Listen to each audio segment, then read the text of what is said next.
प्रिय विद्यार्थियों, मैं स्नेहता देवी, सहायक आचार्य, राजकीय विधि महाविद्यालय कोटा से, और आप सभी का राजकीय विधि महाविद्यालय कोटा के YouTube चैनल में हार्दिक स्वागत एवं अभिनंदन। और मैं आशा करती हूँ कि आप अपने घर पर स्वस्थ होंगे, सुरक्षित होंगे।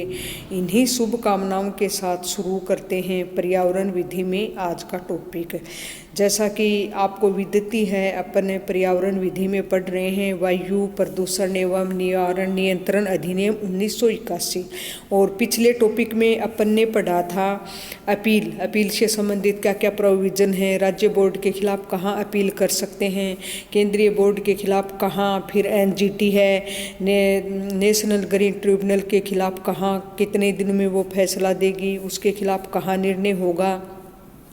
ये समस्त बातें अपन ने पिछले टॉपिक में पढ़ी थी। आज का टॉपिक है बजट, मतलब लेखा निधि। ये जो बजट से संबंधित प्रावधान है कि केंद्रीय बोर्ड है, जो भी राज्य बोर्ड है, राज्य सरकार है, इनके पास कहाँ से बजट आता है और कैसे कैसे इनका यूज होता है, ये सब चीज़ें आज देखेंगे। तो ये जो संबंधित प्रावधान है ये धारा 34 से शुरू होता है। धारा 34 में है बजट। धारा 34 क्या कहती है? अधिनियम की धारा 34 में केंद्रीय बोर्ड व राज्य बोर्ड पर विहित दायित्व डाला गया है, मतलब इनका कर्तव्य है, इनका दायित्व है केंद्रीय बोर्ड और राज्य बोर्ड पर कि वह अपना अपना बजट निम्नानुसार तैयार करें। मतलब इसमें ये प्रावधान बताया गया है कि केंद्रीय बोर्ड और राज्य बोर्ड दोनों अपना अपना बजट किस प्रकार से तैयार करेंगे, ये सब बातें इसके अंतर्गत दी गई हैं। तो केंद्रीय बोर्ड एक वित्तीय वर्ष के दौरान आगामी वित्तीय वर्ष के लिए प्राप्तियों और व्ययों को दर्शित करता हुआ बजट तैयार कर केंद्रीय सरकार को प्रेषित करेगा। केंद्रीय बोर्ड क्या करेगा? वित्तीय वर्ष के दौरान, एक वित्तीय वर्ष के दौरान आगामी जो वित्तीय वर्ष के लिए है उसको जो भी जैसे भी करना है वो तैयार करके और केंद्रीय सरकार को प्रेषित करेगा। किसको भेजेगा? केंद्रीय सरकार को। और राज्य बोर्ड एक वित्तीय वर्ष के दौरान आगामी वित्तीय वर्ष के लिए प्राप्तियों और व्ययों को दर्शित करता हुआ बजट तैयार करके राज्य सरकार को प्रेषित करेगा।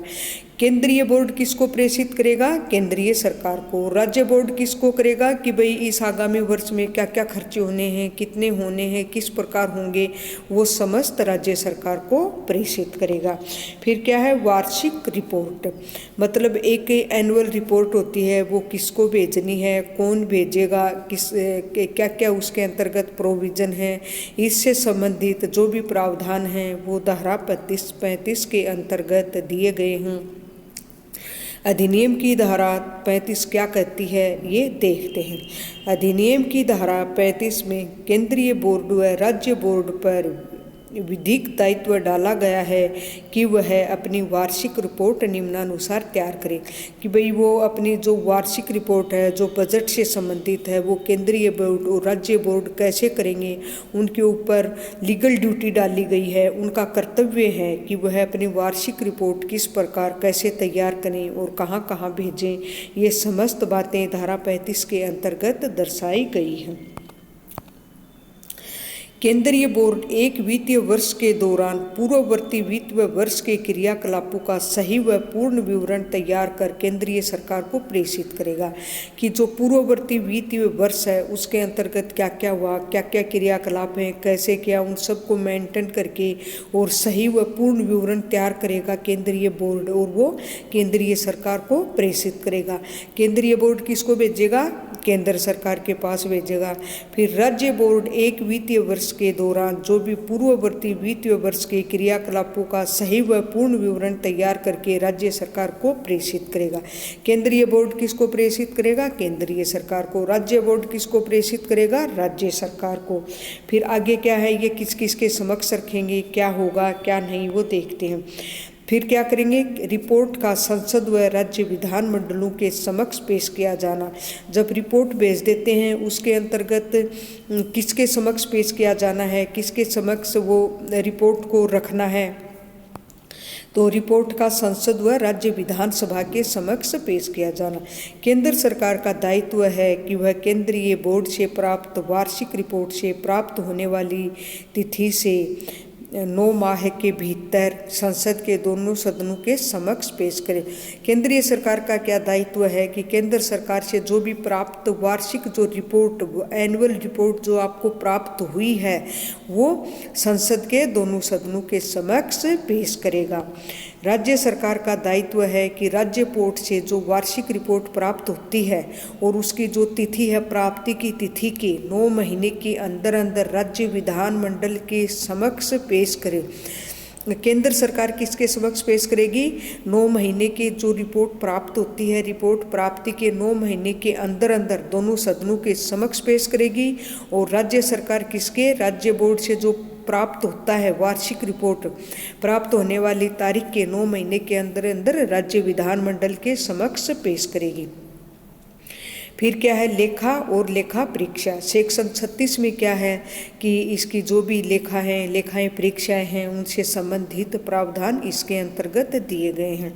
इस धारा में केंद्रीय बोर्ड व राज्य बोर्ड पर यह दायित्व डाला गया है कि वह केंद्रीय बोर्ड या राज्य बोर्ड पर यह विधिक दायित्व डाला गया है कि वह केंद्रीय सरकार या राज्य सरकार द्वारा विहित तरीके से, मतलब केंद्र बोर्ड और राज्य बोर्ड को एक दायित्व दिया गया है कि वह केंद्रीय सरकार और राज्य सरकार द्वारा विहित तरीके से, कि इसमें तरीके भी बताए गए हैं कि कौन कौन से तरीकों से, किस किस प्रकार से वो लेखा रिपोर्ट जो भी हैं, वो ऑडिट वगैरह होती है, वो किस प्रकार से तैयार की जाएगी और कौन कौन से तरीके हैं, वो समस्त बातें इसके अंतर्गत है। समुचित लेखे रखे क्या करेगी? केंद्रीय सरकार, राज्य सरकार द्वारा समुचित जो लेखे हैं उनको एक मतलब रखे जाएंगे सुरक्षित रूप से। सुसंगत अभिलेख रखे कि भाई जो भी ऑडिट है उनके पास लेखे वगैरह हैं, उनको सुसंगत तरीके से और समुचित तरीके से उनको रखना चाहिए। इनका पूर्ण रूप से ये दायित्व है। लेखाओं का वार्षिक विवरण तैयार करें। जो भी आपको लेखे प्राप्त हुए हैं, लेखा जोखा जो भी है, उनका पूर्ण रूप से वार्षिक रिपोर्ट विवरण तैयार किया जाएगा। ये केंद्र सरकार और राज्य सरकार का दायित्व है।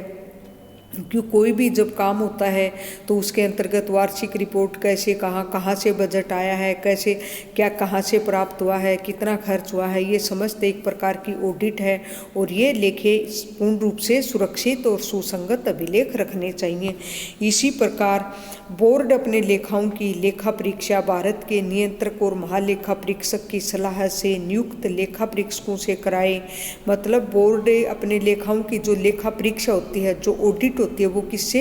भारत के नियंत्रक एवं महालेखा परीक्षक होता है, जो कि भारतीय संविधान के अनुच्छेद 148 के तहत इसकी नियुक्ति राष्ट्रपति द्वारा की जाती है। और ये जो भी केंद्र है इनका ऑडिट करता है। तो भारत के नियंत्रक एवं महालेखा परीक्षक की सलाह से नियुक्त लेखा परीक्षकों से कराए तथा उसकी रिपोर्ट की एक प्रति केंद्रीय सरकार या राज्य सरकारों को भेजे।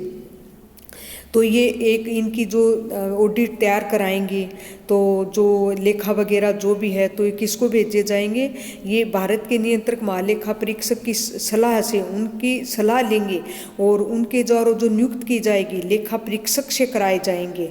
और उनकी रिपोर्ट की एक प्रति केंद्रीय सरकार या राज्य सरकारों को भेजें। किसको भेजी जाएगी? केंद्रीय सरकार और राज्य सरकारों को उसकी एक प्रति भेजी जाएगी। फिर इसी प्रकार राज्य सरकार रिपोर्ट को यथाशीघ्र राज्य के विधानमंडल के समक्ष रखेगी। राज्य सरकार किसके समक्ष रखेगी? राज्य विधानमंडल के समक्ष रखेगी। तो ये क्या है? बजट है और जो निधि है, फंड है और इसका लेखा है, कैसे कैसे इसके लेखे को सुरक्षित रखा जाए, केंद्र बोर्ड कहाँ रखेगा और राज्य बोर्ड कहाँ, और केंद्र सरकार का क्या दायित्व है, राज्य सरकार का क्या दायित्व है, ये समस्त बातें इसके अंतर्गत दी गई हैं। क्योंकि इस पर भी आपके कभी कभी सेमेस्टर में शॉर्ट नोट पूछा जाता है और ये चीज़ें आपको नॉलेज में भी होनी चाहिए। और मैं आशा करती हूँ कि आपके यह टॉपिक समझ में आया होगा। इन्हीं शुभकामनाओं के साथ आप सभी को धन्यवाद।